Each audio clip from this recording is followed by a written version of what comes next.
always encourage companies, you should be ready to sell even if you have no intention of selling. Because if someone comes to you and they want to buy the business off you, you want to put your best foot forward and you want to sell the business for what it's worth and for an optimum price for you. But good private equity, they have their ear to the ground. They have good contacts. They have good contacts in the accounting houses, in the banks. They have their ear to the ground. They're watching what's happening. They're seeing who's coming up, who's doing what.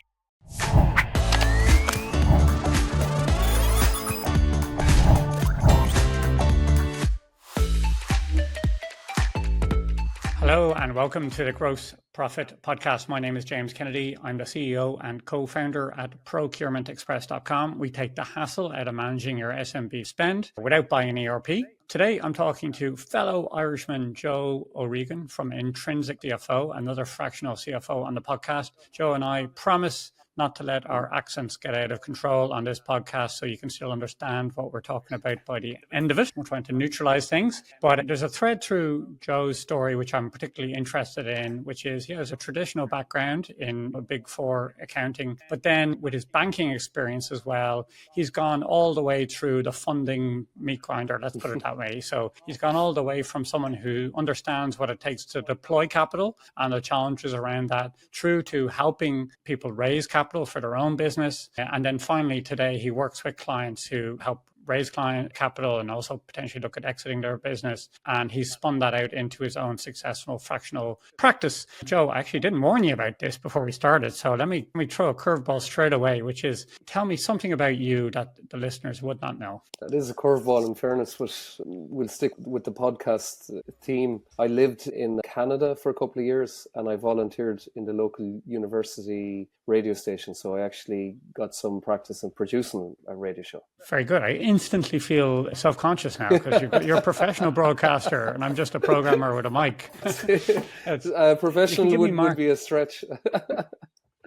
You can give me marks afterwards. Okay, so what I'd like to do is here just set up credibility because you've got some interesting learnings, but let's just make sure that you're qualified to listen to, right? So tell us a bit about your background, where you were brought up and how you got trained, so we get to orientate ourselves here. Yeah, no problem. So I was born in Tipperary, so it's a long way for a lot of people. And I grew up on a dairy farm, something I'm very proud of. And after school, I went to university in Dublin. I studied economics and maths degree. From there, I went into banking. I qualified as an accountant. So I'm an ACCA accountant, so the Association of Chartered Certified Accountants. And I worked as a management accountant for the best part of 7 years. After that, I worked in Big Four management consultant for another 7 or 8 years. And since 2016, I've been self-employed. Very good. And bringing up on a dairy farm, was that a spark for your entrepreneurial aspirations, as we call it that? Where were you in the family? Because typically it's the older brother who gets the farm. Is that I'm the older brother. No, absolutely. No, you're spot on. I guess hanging out with my dad and working with my dad, that he had that autonomy to make his own decisions. That was very attractive to me, just from a young age, just to be, I suppose, in control of your own destiny, what you're doing, when you're doing it, even just having that bit of flexibility. If mid-afternoon you need to run an errand, you're not going to your boss begging, can I please just pop out for an hour? Because ultimately, working on a farm, you're working from 7:30, 8 o'clock in the morning till 9, 10 o'clock at night. So it doesn't really matter if you pop out for an hour between 2 and 3 in the afternoon. Whereas I felt in 9 to 5, you're nearly offering your first child just to get an hour off in the afternoon. You have to justify it and say, where are you going? Why do you need to go? And certain jobs you felt there was a bit of clock watching and not quality watching. So having had all that, I'm sure if your Irish mammy was anything like mine, that's all great being an entrepreneur. Why don't you get a safe job? And was that your motivation to go into the belly of the beast working for PwC? Yeah, I suppose the attraction of PwC is, and it panned out as I expected. I knew I'd get great experience there. When I was around the time I had 7 years management accounting experience. I was debating doing an MBA. I was in my mid to late 20s. The opportunity popped up in PwC. I went in there. I worked there for 5.5 years. And after PwC and Deloitte, I didn't need to do any MBA because I just got so much good experience. Like I worked with finance directors, CFOs, advising them on the finance function. But I also straddled other areas, internal audit, procurement, corporate finance, tax. So I got really solid experience within PwC, and it's just you're working with a variety of clients as well. So you really understand how a business works and runs. And you're working with very smart people as well. And PwC, both PwC and Deloitte, the Big Four model is to train your staff. You get properly trained.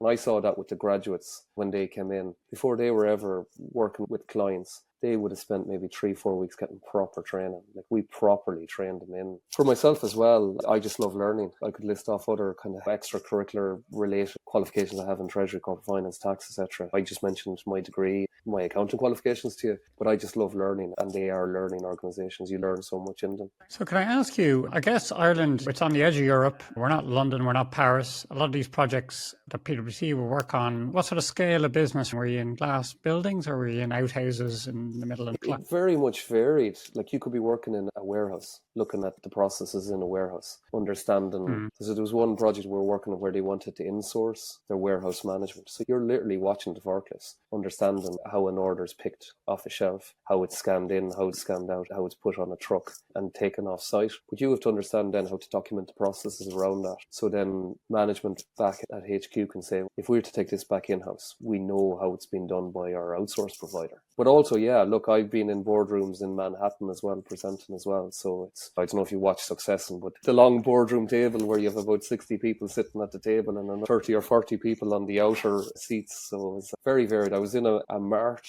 as well in Kilkenny. There was a vote with a co-op. So that was interesting, seeing the farmers coming in. And it was, from my farming background, I enjoyed it, but I'm not sure if some of my colleagues who grew up in urban areas understood the dynamic as well as I did. Very good. All right. Obviously, they can be big businesses too, especially in Ireland. Agriculture is still giant, a massive part of the economy. And I think, is Dairygold still one of the biggest, or Kerrygold rather, one of the biggest businesses in the country? Yeah, I've had that as well. Funny enough, I remember I went to a trip to the States a few years ago. My first meeting was on Manhattan with D.E. Shaw hedge fund, a client of ours. And my second meeting was out near Boca Chica in southern Texas in an orphanage. And they were very different setups altogether. And both of us, both clients. So I guess that's the variety. It's the spice of life. So we're going to get tucked into here a little bit. We're going to get into your banking experience and what you worked in corporate finance. And that's one of those terms that I've heard. And some people go, I work in corporate finance, and I nod along going, oh yeah, that's great, pretending I know what they were talking about. But in truth, I don't. So this is my chance. What does corporate finance mean when I hear that? Yeah, the way I'd explain it is corporate finance and funding are brother and sister. So on the corporate finance side, you're talking about mergers and acquisitions. Also, what's almost directly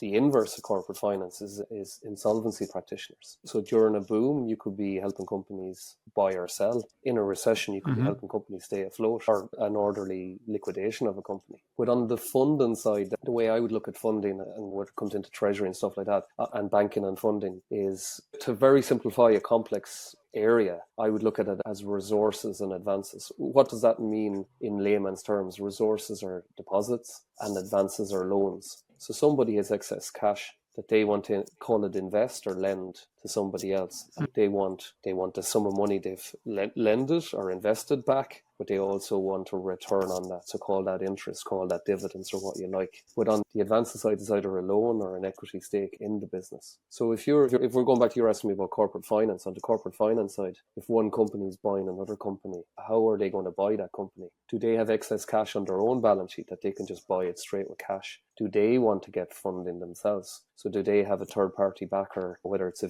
venture capital firm or a private equity firm that's going to pour capital into them, and then they'll buy the business? And there's a kind of a relationship there on both sides. So it's, I don't know if is that making sense the way I'm explaining it there, but what you've told me there reminds me a bit of the 80s or 90s movie Brewster's Millions. You're probably too young to remember. I know, I'm old enough to remember. I don't remember. There's a guy and he was gifted an inheritance which he had to spend in something like $5 million in 30 days or something. And if he didn't, he lost his much bigger inheritance of $50 million or whatever it was. And it sounds a bit like that. So you have a company with, let's say, a big balance sheet, big cash. They know if they can get 7% in the stock market or whatever, where the company has ambitions for improving that. If they were going to do that, then the argument then would be, why invest in this company at all? This company is there to beat the stock market. So they themselves have to figure out why they should justify to shareholders holding on to that cash if they're not going to beat that rate. Is that the conundrum? Oh, no, absolutely. And then you can do share buybacks as well. And I think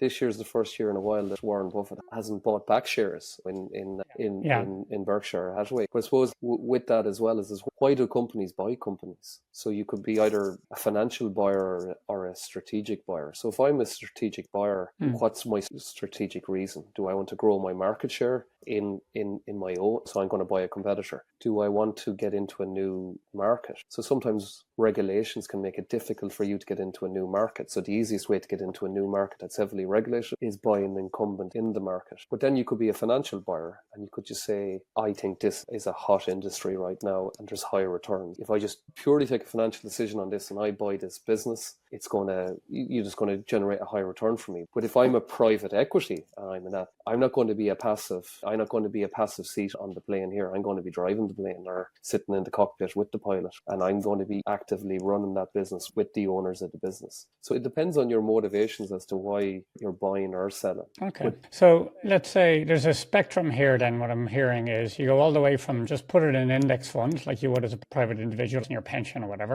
But then the problem with that is then the argument is how can you justify holding on to that cash? So then you need to do something better than that. And your problem is you need opportunities. So a financial buyer is someone who's just saying, listen, if I reckon I can reliably buy this company in a spreadsheet exercise, let's call it, and get better than 10% or whatever my hurdle rate is, then I'll do that. But then finding those opportunities they get snapped up. Oh no, they do. So they're hard to find. Well, you just have to go straight to them. So it could be somebody who's not looking to sell. So say what I do. That's why I always encourage companies, you should be ready to sell even if you have no intention of selling. Because if someone comes to you and they want to buy the business off you, you want to put your best foot forward and you want to sell the business for what it's worth and for an optimum price for you. But good private equity, they have their ear to the ground. They have good contacts. They have good contacts in the accounting houses, in the banks. They have their ear to the ground. They're watching what's happening. They're seeing who's coming up, who's doing what. Is this an area I'm interested in? Because when I look at some of the private equities in Ireland, some of their investments make total sense because it's a value chain exercise. So say if they say they buy your business and they buy my business. Well, I was a supplier or you were a supplier of me. So now we know that there'll be business done between the two of us even before we do business beyond the group. So you know that you're even just guaranteeing some revenue to your own stable of clients by buying with it across a value chain. And then they'll look at other areas as well to diversify. So when I look at some of the private equities in Ireland, I can see the strategic decision making by the management behind the portfolio clients. There's strategic decisions around value chain of businesses in the same group, but not competing businesses that complement each other, going after the same customer or bring the same customer on one journey. Or it could be unrelated areas where you're diversifying your pot, but also you're having high risk, medium risk, low risk. So going back to you're talking about the hurdle rate and the 10% hurdle rate, you have to accept some level of risk as well.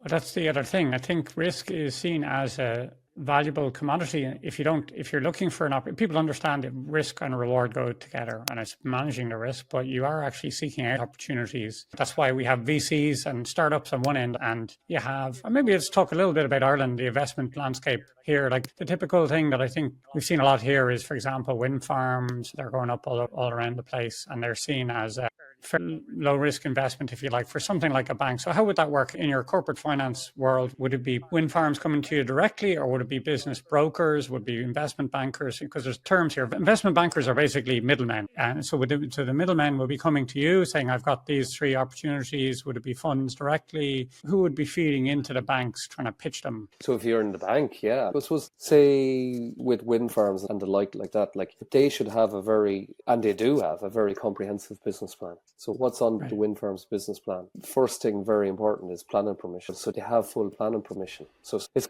you're getting married in the morning, you get engaged, what are the big things we need to box off straight away? So you're thinking in the same mindset. The things I need to box off straight away here is full planning permission. And then with ESB or on the grid, you want to have a fixed... So ESB is the electricity market. Yeah, sorry. Ireland, right? So you know that you have a fixed price agreement for the energy you supply. You have that locked in with somebody. So you might have a 7-year contract that whatever energy we generate off the wind farm, somebody has a contract in place with you to buy that. So now if you're looking to go to banks or investors to invest in the project with you, well, they're seeing it as less risky then, because they're going, because even if, so say I'm the prospector and I'm developing the wind farm. So they're looking at me and they're going to say, I believe in him, I think he can do it. But say for whatever reason I can't deliver it, well, they can go, well, we can pass that on to somebody else who can, because there's the planning there. There's a 5-year planning, and there's also the contract for the energy. So there's value in that contract and there's value in the planning. So there's inherent value there straight away. So that's, you were talking about risk. So you're de-risking by having both of those in place.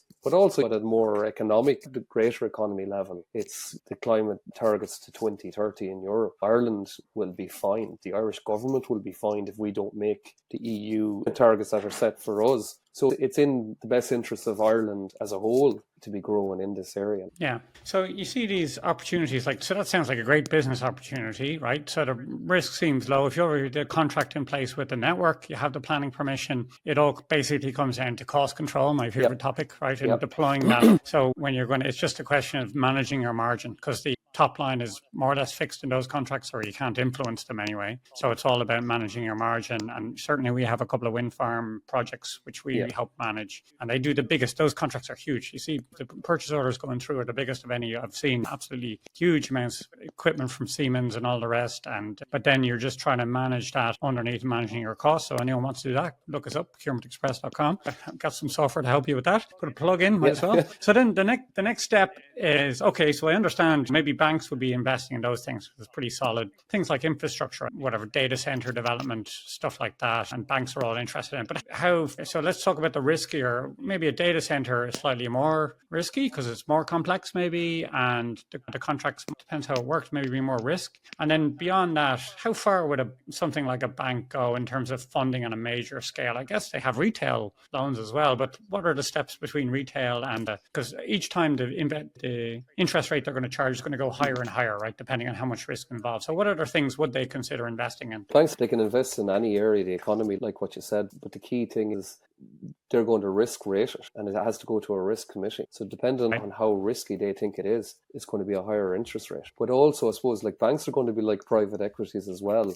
They're not going to put all their eggs in one basket. So if they already have lent a lot into wind farms, they might say, hang on, we need to start diversifying here, even within the industry. How about looking at some solar projects as well, or hydroelectricity or something else? Because we don't want to be fully on wind. You know what I mean? That we want other areas, but even just other areas of the economy. It could be other utilities. It could be other infrastructure projects, but it could be anywhere. And I know that's very vague, James, but I suppose at the end of the day, it comes back to risk. I like that example, right? Because you talked about strategic buyers versus monetary buyers or financial buyers. But let's say you're heavily invested in wind and you're like, okay, what happens if there's some unforeseen problem with wind we haven't thought about yet? So I might be willing to pay a lower interest rate for something like, I don't know, coal or something that would balance that out, right? Yeah. Yes. So in the past more, but nowadays, like if you're investing in coal or brown coal, it's you're not hitting your sustainability targets as a bank. And you could have activist investors who'll come in, clip your wings fairly quickly on you or embarrass you publicly on it. But back in the day, you would have diversified across the energy sector. But say if we take large scale projects, large investment projects, whether it's building a school, building a motorway, laying pipeline for a gas network, solar, wind, etc. Solar and wind are actually quite low risk from a project completion on time, on budget. You're talking about procurement and what you do. But generally, like, why is Lego such a good brand? Because it's smart. It's smart the ultimate design of Lego is smart. It's building blocks. But there's that modular element to wind farms and to solar. So I wouldn't be surprised if half the electrical engineers on those projects were big Lego fans back in the day, because now you're playing. But you know what I mean? Like you're talking about the Siemens parts and stuff like that. Well, that's it. I guess if you need more capacity, you build more, get more planning permission, et cetera, which makes sense. I guess what I'm trying to get across here, what I'm hearing from you is that we often consider raising capital as a problem that you need to do, but actually deploying capital is just as much of a problem, and probably I think I'm rather be raising it than trying to deploy it, to be honest. Sounds scary to me. Oh, for sure, yeah. And like I say, with startups, especially with startups, what do startups generally spend their money on? Sales and marketing and product development. Yeah. The one thing Enterprise Ireland won't give you money for here in Ireland. They'll give you for Yeah. everything else, but not the thing you need. But anyway, we'll leave that alone. Enterprise Ireland is the development agency here in Ireland, and they are great. They give you funding. They gave us funding. Thank you very much if you're listening. But they don't fund marketing and sales, which is actually the one thing you need to get a business going. But anyway, But yeah, no, but see, but the problem with that as well is, so if I play devil's advocate and I pretend I'm on Enterprise Ireland for a moment, they're thinking a lot of that money gets squandered potentially. But again, it's having really good sales and marketing people with you, strategic people. So it's that you have full justification of the spend. Why? So you basically have done your homework.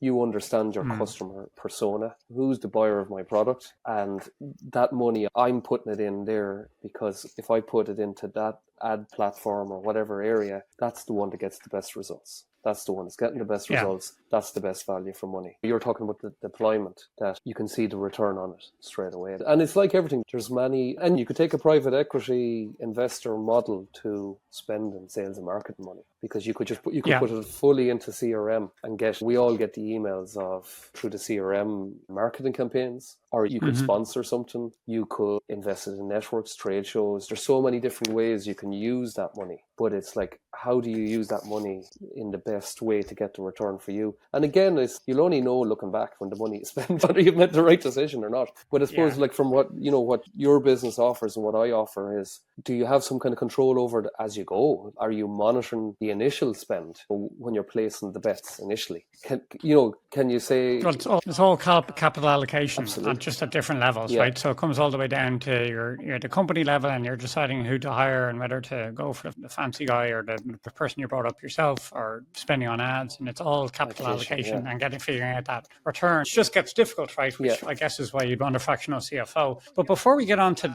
that, and how you help clients like that, you mentioned sustainability there, and I saw a tweet coming out this morning from Ole Lehmann. He's a German guy. Sorry, Ole, if I'm pronouncing your name wrong. And he said US GDP is 25 trillion today, and European Union GDP is 16, even though they were equal 16 years ago. And sustainability has been a big hot topic here. There's funding available for it. It's been hot within the banking sector and investments and insurance. It's started to come in.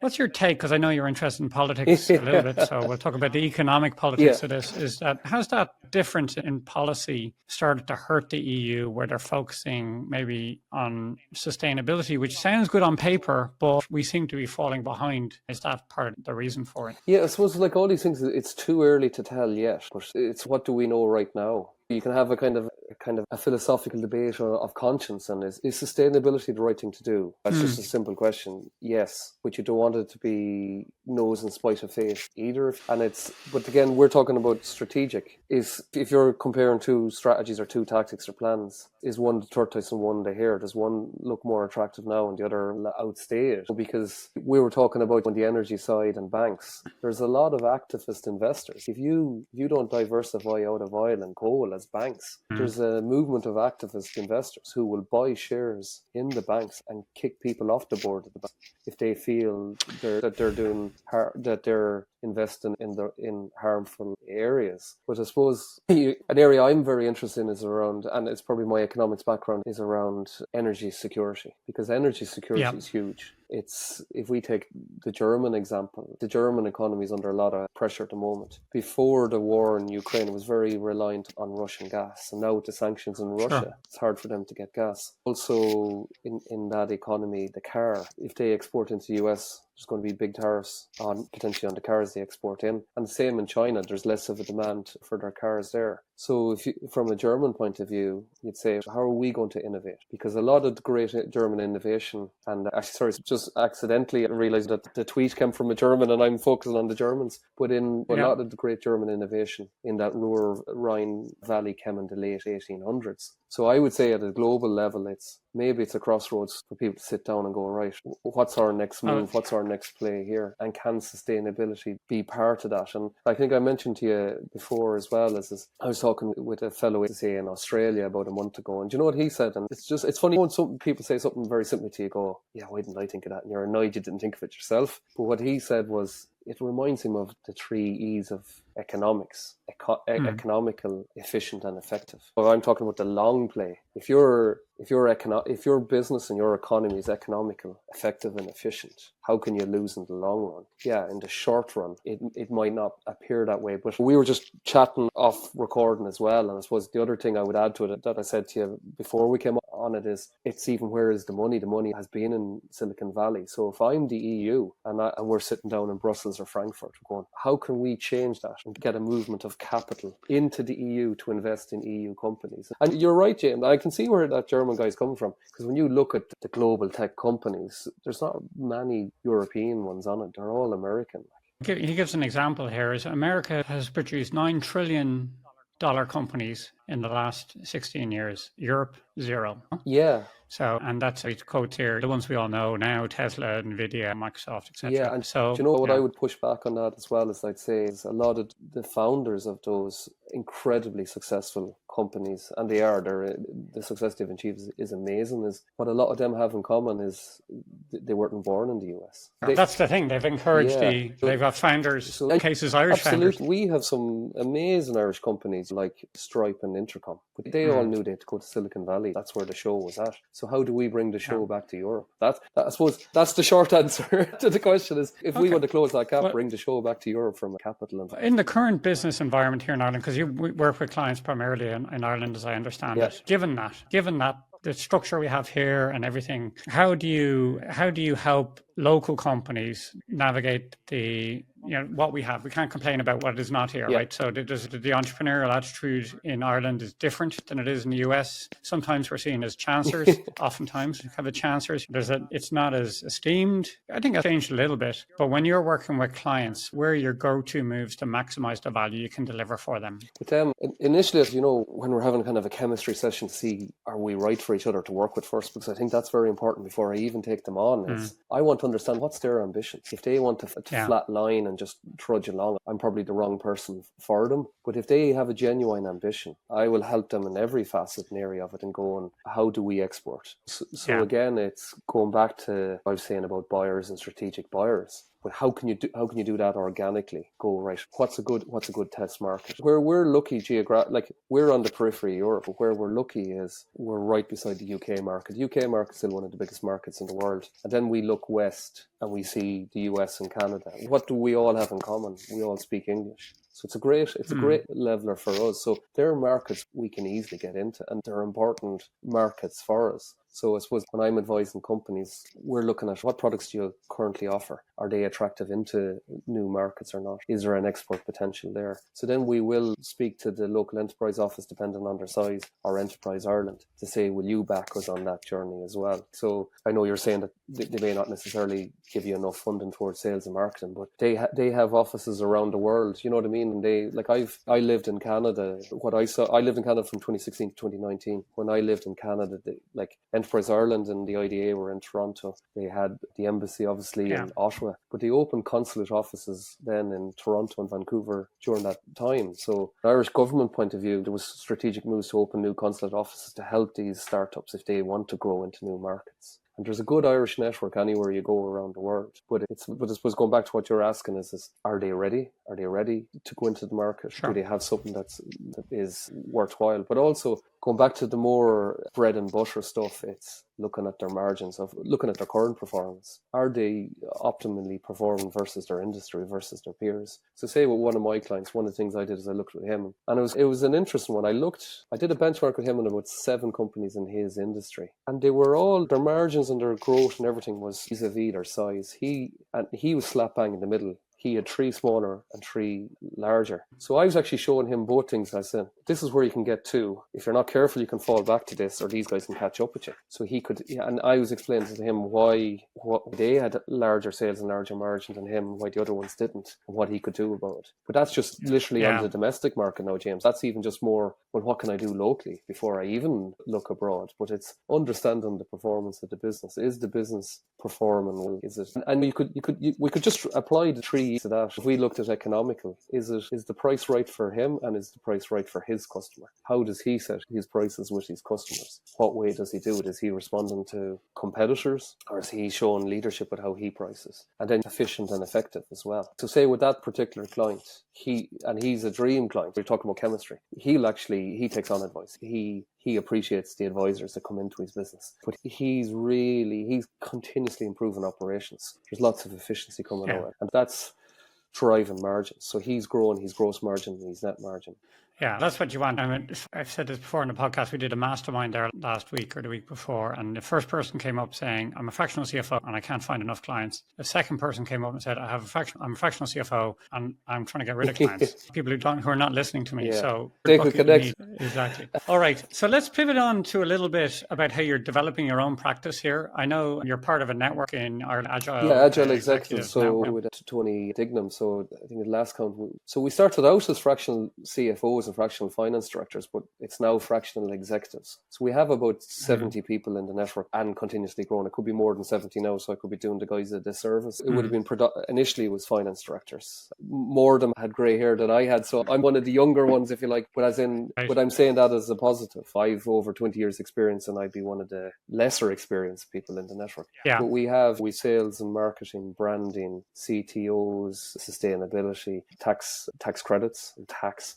Just a brilliant group of people who advise companies, whether it's on the digital, sustainability, just how to grow the business, everything we just discussed there, and basically in partnership with our economic development agencies like Enterprise Ireland, the local enterprise office, and other industry groups that help startups and small and medium-sized enterprises and grow. So that's been a great network for me to be part of. But I suppose that's the network I'm working with, and like that, it's a great network for referrals of work to each other, and we all help each other. We have our own, of course, we have our WhatsApp group, like every good group has, but the information that's shared on that is incredible. It's really helpful for everyone in it. Yeah, no, I think this is a great piece of advice for people looking to build their practice. I see it here. The successful fractional professionals are aligning themselves with groups, and it helps with your capacity. So when you get too much work, and it helps with your deal flow for getting new work, which is the classic problem of a services business. And this is a really smart way to do it. And I do it myself within the SaaS business. I'm part of something called SaaS Rise, which I found to be very good as well. And it's a good approach. Very good. So how can people reach out to you, Joe? Yeah, I'm obviously I'm on LinkedIn, and then my website is www.intrinsicCFO.com. And I'd love to hear from people. And I suppose you were asking me about my own business. I help with the 3 stages: the start, the grow, and the exit. So it's, if you come in at the start, we'll build a business from day one with how can we make this attractive for an exit. Because the exit, and I know we haven't really touched on it much here today, James, but exit is inevitable. So that's the bad news for anyone who thinks they're going to live forever. But it is inevitable. It's fact. Unless I'd look forward to the man or woman who can contradict me on that statement. But that's what I love doing. It's just making the best use of the time you have in your business. Very good. Very good. So I'm gonna wrap it up then by asking you my traditional question to finish up here, which is, who is your business hero and why? Yeah, and I think I said it to you in advance as well. It's going to be a corny answer. It's small business owners. It really is. And if I just pick one industry at the moment, you go into your local cafe, like what they've gone through in the last 5 years is incredible. The cost of living, wage increases, COVID, everything. And we all know we've our favourite cafe or restaurant that's been around for 10 or 15 years. The fact that they're still going, they've gone through all that turmoil. It's amazing what they do. And they employ, like a good cafe or a good restaurant could employ 25